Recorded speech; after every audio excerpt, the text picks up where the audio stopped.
दोस्तों, बच्चों को जन्म देना बिल्कुल भी आसान काम नहीं है। फिर चाहे वो इंसान हो या जानवर, एक नई जिंदगी को दुनिया में लाने के लिए माँ को बहुत मेहनत करनी पड़ती है।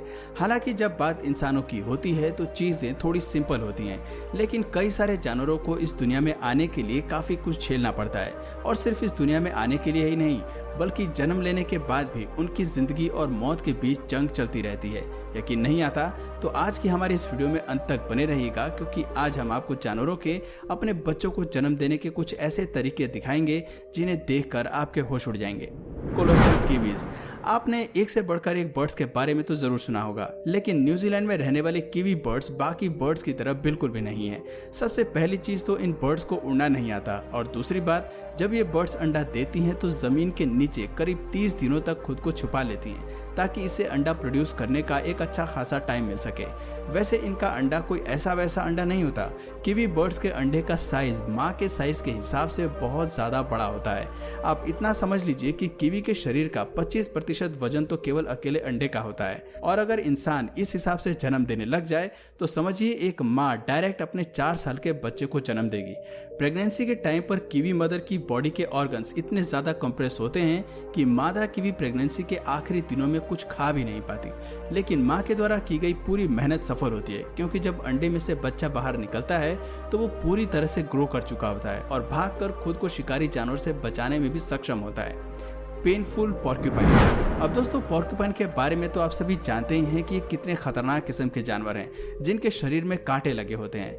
वैसे इनके शरीर के कांटे इनके लिए बहुत ही ज्यादा फायदेमंद हैं, जो इन्हें खतरनाक से खतरनाक शिकारी जानवर से बचा कर रखते हैं। फिर चाहे वो शेर हो या चीता या फिर कोई और ही जानवर, किसी की भी हिम्मत नहीं पड़ती कि वो कांटेदार स्किन वाले इन जानवरों के पास भी भटक सके।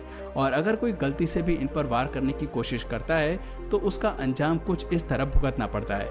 लेकिन क्या कभी आपने सोचा है कि शरीर में लगे कांटों के साथ जन्म लेने वाले ये जानवर भला अपने माँ के पेट से किस तरह बाहर निकलते होंगे?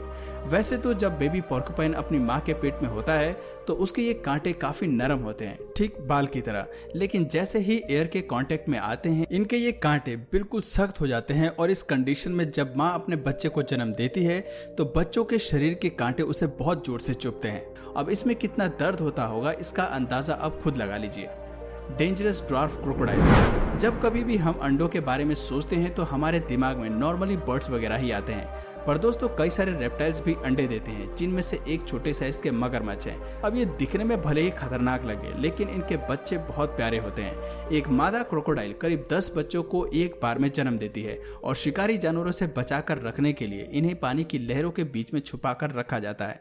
3 महीनों तक माँ अपने अंडों की निगरानी करती है। उसके बाद अंडे में से बच्चे निकलना शुरू हो जाते हैं। पर सबसे ज्यादा हैरान करने वाली बात तो ये है कि मादा क्रोकोडाइल अपने बच्चों के जन्म के बाद उन्हें अपने मुंह में पकड़कर पानी से बाहर लाती है। यहाँ तक कि बच्चों के शरीर में जो गंदगी वगैरह होती है उसे भी यह मादा क्रोकोडाइल अपने मुंह से ही साफ करती है, जो कि बहुत ही ज्यादा खतरनाक है, खास करके उस जानवर के लिए जिसका एक बार किसी को भी मौत के घाट उतार सकता है। ऐसे में उसका अपने ही बच्चों को अपने मुंह के अंदर रखकर नई दुनिया में उनका स्वागत करना अपने आप में बहुत ही पेशेंस का काम है, क्योंकि अगर हल्की सी भी गलती हो गई तो मादा क्रोकोडाइल खुद ही अपने बच्चों को नुकसान पहुंचा सकती है। Giant giraffe. केवल छोटे मोटे जानवरों को ही अपने बच्चों को जन्म देने में परेशानी नहीं होती, बल्कि 20 फुट लंबे जायंट साइज के जिराफ तक को इस तरह की परेशानी झेलनी पड़ती है, क्योंकि बाकी जानवर तो फिर भी आराम से जमीन पर बैठकर अपने बच्चों को जन्म दे सकते हैं।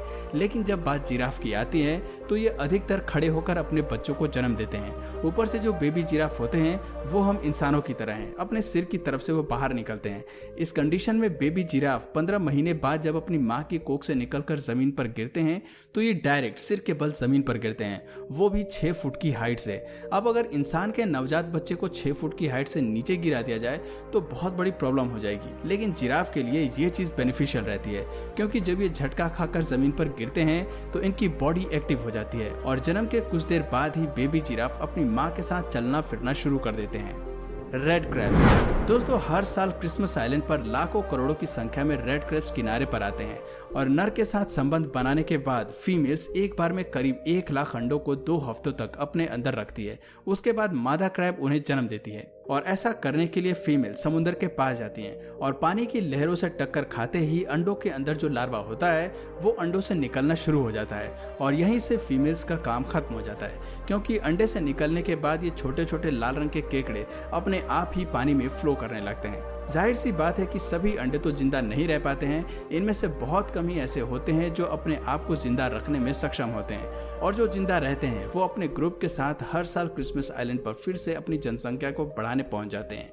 और ये छोटे छोटे क्रैब जब एक साथ चलते हैं तो आप खुद ही देखिए कि ये नज़ारा कितना ज़्यादा आश्चर्यजनक हो जाता है। ऐसा लगता है कि किसी ने ज़मीन पर लाल कालीन बिछा दी हो। Surprising snails. दोस्तों, अफ्रीकन लैंड स्नेल्स वैसे तो काफ़ी स्लो होते हैं, लेकिन जब बात रिप्रोडक्शन की होती है तो शायद ही इनसे तेज कोई जानवर होगा। असल में बड़े साइज के ये अफ्रीकन स्नेल हर्माफ्रोडाइट्स होते हैं, यानी कि हर स्नेल के अंदर मेल और फीमेल दोनों के रिप्रोडक्टिव पार्ट्स होते हैं, जिसका साफ मतलब ये है कि हर कोई अपने आप से ही अंडे देने में सक्षम है। अब मेटिंग करने के करीब 2 से 3 हफ्ते बाद प्रेग्नेंट स्नेल अपनी बॉडी में मौजूद जेनिटल पोर नाम की एक ट्यूब जो इनके रिप्रोडक्टिव सिस्टम से कनेक्ट होती है और इनके मुंह से बहुत ही पास में होती है और इसी ट्यूब की मदद से स्नेल अंडों को जन्म देती है। जी हाँ, आपने बिल्कुल सही सुना।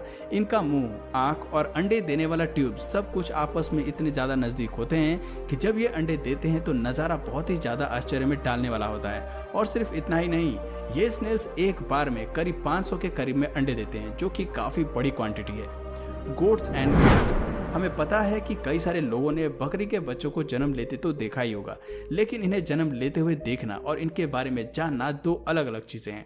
क्योंकि अपने बच्चे को 5 महीनों तक अपनी कोख में रखने के बाद जब बकरी उसे जन्म देती है तो बच्चे के सिर के बाहर एक बबल टाइप का स्ट्रक्चर बन जाता है, जिसे एमनियोटिक मेम्ब्रेन्स कहते हैं और इसमें एमनियोटिक फ्लूइड भरा होता है। और जब माँ अपने बच्चों को बाहर की तरफ पुश करती है तो ये बबल जैसा स्ट्रक्चर अपने आप ही फट जाता है, जिसमें मौजूद एमनियोटिक फ्लूइड बच्चे के पूरे शरीर में लग जाता है, जिसे बकरी अपने मुंह से चाट कर साफ करती है। देखने में भले ही आपको यह अजीब लग रहा हो, लेकिन बकरियां ऐसा इसलिए करती हैं ताकि वो पता लगा सके कि उनका बच्चा पूरी तरह से स्वस्थ है या नहीं।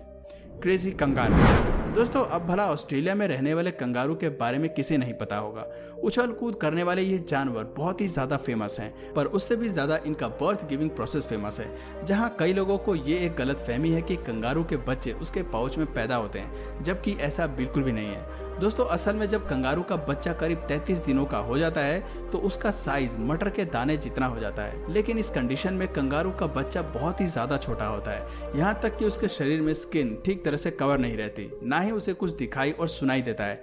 बस उस बच्चे को सिर्फ इतना पता होता है कि उसे अपनी माँ के कोख से निकलकर उसके पाउच तक पहुंचना है, और जैसे ही ये छोटा सा बच्चा माँ के पाउच में पहुंच जाता है वैसे ही वो उसमें लगे निप्पल से दूध पीने लगता है और फिर यहाँ से धीरे धीरे उस बच्चे के बड़े होने का प्रोसेस शुरू होता है। यानी कि आप समझ लीजिए कि कंगारू के बच्चे जन्म अपनी माँ के कोख से लेते हैं, लेकिन बड़े उनके पॉकेट में ही होते हैं। लेकिन सबसे ज्यादा हैरान करने वाली चीज तो ये है कि मादा कंगारू एक साथ 3 अलग अलग स्टेज के बच्चों को अपने शरीर में पाल सकती है। तो दोस्तों, ये थे दुनिया के कुछ अनोखे जानवर और उनके बच्चों को जन्म देने के तरीके। अब आपको इनमें से सबसे अनोखा कौन सा लगा कमेंट करके जरूर बताइए, और इसी तरह की शानदार वीडियोस देखने के लिए चैनल को सब्सक्राइब कर लें और घंटी वाले आइकन को भी जरूर दबा लें ताकि हमारे आने वाले वीडियोस आप मिस ना करें। मिलते हैं फिर किसी वीडियो में नए टॉपिक के साथ, तब तक के लिए नमस्कार।